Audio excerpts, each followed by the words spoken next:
outra coisa, o Dorival falou da torcida, se fosse aqui em São Paulo ou no Rio de Janeiro, aquele jogo chechelento de ontem do Brasil, o Brasil tomando um sufoco da Colômbia, aí o bicho ia pegar.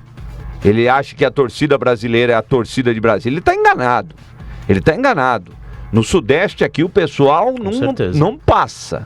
Não, esse tipo de coisa, o que aconteceu ontem, lá o Brasil ganhou, mas não jogou, gente. É isso que a gente não pode deixar passar, sabe? Porque eu tô ouvindo e vendo muita coisa de que parece que tá tudo bom pro Brasil. E não está. O Brasil não tá jogando bola. E é uma geração bundona. Bundona. Vini Júnior, Rodrigo, Rafinha e companhia, bundona. Os caras não têm coragem de pegar uma bola e chutar gol.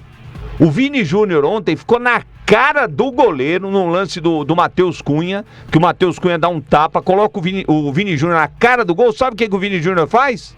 Toca de lado, cara. Tapa de lado, é. Tapa de lado quase na pequena área. Geração bundona. Não tem ninguém que chama o jogo pra ele. Você vê que no primeiro tempo, Capela, não houve um chute no Brasil. Não.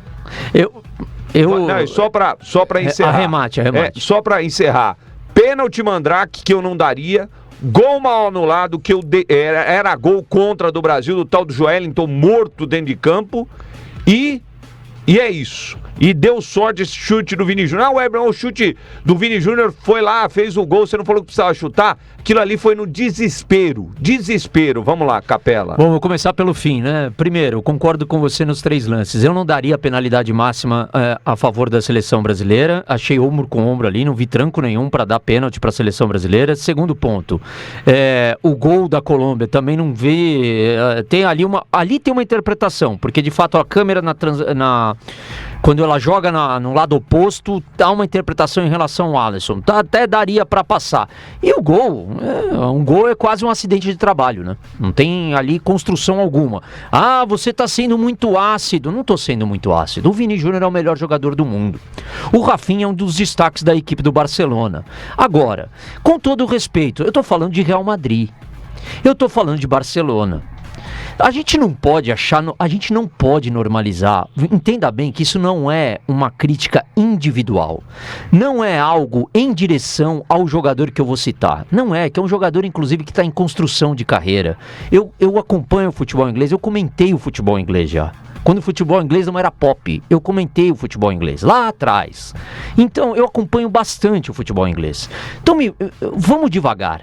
Não dá para a seleção pentacampeã do mundo ter um jogador do Brighton como camisa 9, com todo o respeito. Não dá, não encaixa. É quadrado no triângulo, não entra. Lateral direito do Mônaco. Não entra. Mas em 82 o Júnior jogava no Gente, em 82 para atravessar o Atlântico era nado, quase. Estamos falando de outra realidade.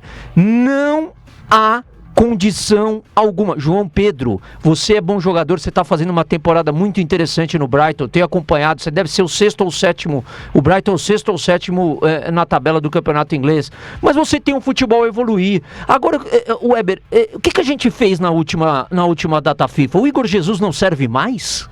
E o Luiz Henrique? Luiz Henrique não serve mais? E outra, Dorival, eu tenho gravado no meu Instagram muitas vezes, eu gravo, sabe, para arquivo mesmo. Para arquivo. Eu tenho dito várias vezes e vou repetir ao microfone da 105 e tenho reiterado aqui ao microfone da 105. Vão escalar o Estevão quando? Quando ele tiver 30 anos?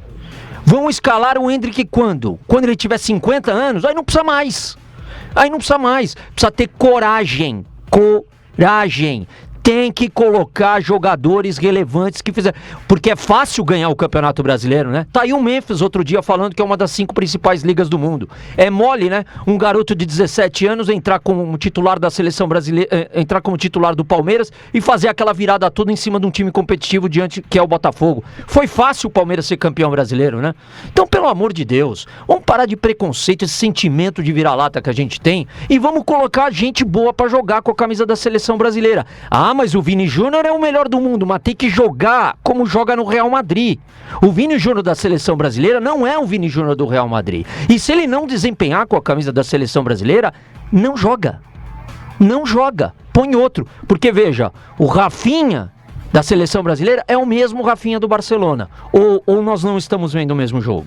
Ou o desempenho do Rafinha ficou abaixo do Rafinha do Barcelona? Muito pelo contrário. É um jogador que se dedicou e é um jogador que foi um dos mais perigosos na partida favorável à seleção brasileira. Em outras já também. Se destacou. Então, vamos devagar. E outra coisa, para fechar o raciocínio. Teve que convocar o João Gomes do Wolverhampton, uma das 3 piores equipes do futebol inglês. Pode abrir a tabela de classificação do campeonato inglês. Tá lá o Wolverhampton, rabeira do campeonato. Sabe por que ele foi buscar o João Gomes? Porque não tem mais camisa 5 no futebol brasileiro. Olhem quem joga. Olhem pro Corinthians, é José Martínez. Olhem pro Palmeiras, é M. Martínez. Aníbal. Olhem pro... na ausência joga o Aníbal Moreno. Olhem pro São Paulo, Pablo Maia, machucado. Olhem pro Santos, Tomás Rincon, João Schmidt. É isso que nós temos. Flamengo, Pulgar. Olhem para os times e vocês vão perceber que ótimo o futebol brasileiro evoluiu, o futebol brasileiro ficou mais competitivo, o futebol brasileiro melhorou, porque nós temos trazido cada vez mais jogadores interessantes da América do Sul e alguns jogadores da Europa para atuar aqui. É óbvio, a qualidade do jogo melhorou. A qualidade do jogo melhorou, é evidente, é claro, evidente. Só que nós estamos cometendo o erro que a Itália cometeu há 20 anos. E nós vamos pagar o preço por esse erro. Porque a Itália sempre foi um catalisador de grandes jogadores espalhados pelo mundo por conta da sua condição econômica. O Brasil, por conta da sua condição econômica, está conseguindo trazer jogadores cada vez mais relevantes para atuar no Campeonato Brasileiro, só que não revela mais. Isso é sintomático. O Brasil, em algumas posições, não tem jogador. E é por isso que recorre ao Wolverhampton, recorre ao jogador que ele convocou do Atalanta, que agora me fugiu o nome. É por isso que acontece isso. O Ederson, né? Obrigado, Capretes. Esse tipo de jogador, eu não tenho nada contra. Veja, eu estou nominando, mas nada contra, porque são jogadores em evolução. Daqui a pouco, Weber, eu não vou ficar surpreso se daqui a pouco o João Pedro ir pro Manchester City. Sim. Como aconteceu com o Savinho, que saiu do Girona e foi pro Manchester City. Eu não vou ficar zero surpreso com isso. Zero. Só que, quando eles chegarem no Manchester City, aí eles vêm jogar na seleção brasileira. Só lembrando, né, que o Dorival Júnior, para os jogadores que foram suspensos ou que estão fora por lesão, o do goleiro Alisson é um protocolo da FIFA, ele tem que ficar 6 dias afastado, ele não pode jogar depois do que aconteceu, né, um choque de cabeça, ele não pode jogar, só pode jogar depois de 6 dias. Como a data FIFA é curta, ele não tem mais condições, foi liberado. O Gerson machucado, Bruno Guimarães e Gabriel Magalhães suspensos em seus lugares, zagueiro Beraldo do Paris Saint-Germain, o meio-campista João Gomes do Wolverhampton, o Ederson da Atalanta, o Ederson que jogou no Corinthians esses dias aí, e o goleiro Everton do Palmeiras. A sua opinião, Marcel, que ontem esteve conosco nesta partida do Brasil, Capretes? Bom, eu não gostei da seleção brasileira ontem, não me agradou, o Brasil não fez uma boa partida, o Brasil começou bem até, um dos melhores inícios de jogos do Dorival Júnior, mas não atuou, não definiu, e aí mostra um caráter esportivo da equipe, e isso pra mim vai além do treinador. Você pode ter excelentes jogadores, o Brasil de fato tem, mas um espírito coletivo vencedor, uma mentalidade vai além de ser bom jogador. E é incrível isso, né? Porque o Vini Júnior tem isso no Real Madrid. Eu sempre falo, né, que o todo é maior que a soma das partes. Será que o Real Madrid é que traz essa grandeza, essa mentalidade vencedora, e lá ele é uma peça que funciona em um motor que está bem engrenado? E na seleção, como é tudo uma bagunça desde lá de cima, ele não consegue desempenhar, porque ele é o mesmo jogador, ele é o mesmo. Só que por que na seleção não é assim? Né? Então tudo compõe para o resultado, tudo compõe. O presidente da CBF ajuda, o cara da secretaria da CBF, o roupeiro, o massagista, o porteiro da Granja Comari, tudo compõe. Tudo compõe. E a CBF hoje ela é uma bagunça, já citei aqui desses desmandos na questão dos técnicos, historicamente é assim. As Copas que a gente ganhou foi mais porque um treinador se fechou ali com o seu grupo e fez acontecer do que um projeto de futebol da CBF. Não tem projeto de futebol coisa nenhuma. Foram de Ramon Menezes para Fernando Diniz, para Dorival, queriam o Ancelotti que ficou enrolando e falou não. Não tem projeto nenhum, seja o que Deus quiser, pega a geração geração, um treinador ali que se mate sozinho e consiga ter resultado. Então assim, a culpa não é só do Vini Júnior, não é só do Rafinha, não é só do Dorival, é de todos eles também, mas é algo maior, Weber. Por isso que pra mim, se mudar o treinador, vai mudar muito pouco. Vai mudar muito pouco. Aí você fala, poxa, mas em 2002 mudou um ano antes da Copa, né? O Filipão assumiu em 2001 e ganhou a Copa do Mundo. Tá, era uma circunstância muito específica. Olha os jogadores que a gente tinha, era outro momento. Tinha ali o Ricardo Teixeira ainda como presidente, que de um jeito ou de outro tinha na mão o futebol brasileiro. E o time, né? E o time, né, Capretz? Os jogadores. Poxa, o Ronaldo tava em baixa, ninguém dava nada, tá, mas era o Ronaldo. Rivaldo tava em baixa também no Barcelona, ninguém queria, tá, mas tinha sido o melhor do mundo em 99. Pois Ronaldinho era só um moleque, pô, mas olha que moleque, né? Olha o que ele virou, 2 vezes melhor do mundo.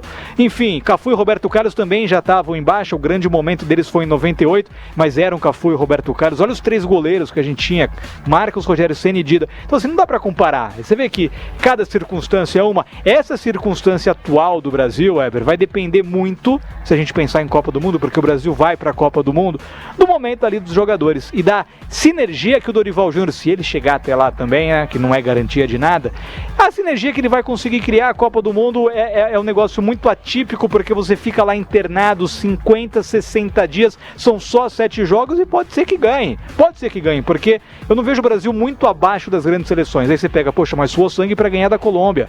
Tá, mas a Colômbia vai fazer, se ela chegar na Copa, uma oitavas, uma quartas de final, com certeza, de Copa do Mundo, ela vai estar ali.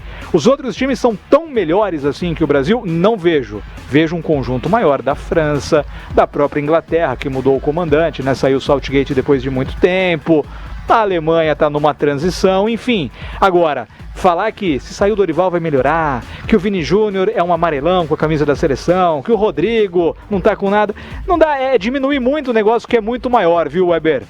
Legal, olha, é o seguinte, né, a gente falando aí da Europa, né, todo mundo, já ontem chegou essa pergunta, hoje também, e a gente já falou sobre isso ontem, né, se o Brasil jogasse as eliminatórias europeias, se classificaria mais fácil ainda, né, porque você vê aqui, meu amigo, que se você pegar um grupo, né, que se classifica o primeiro de cada grupo, vou dar um exemplo aqui para você, ó, olha o grupo.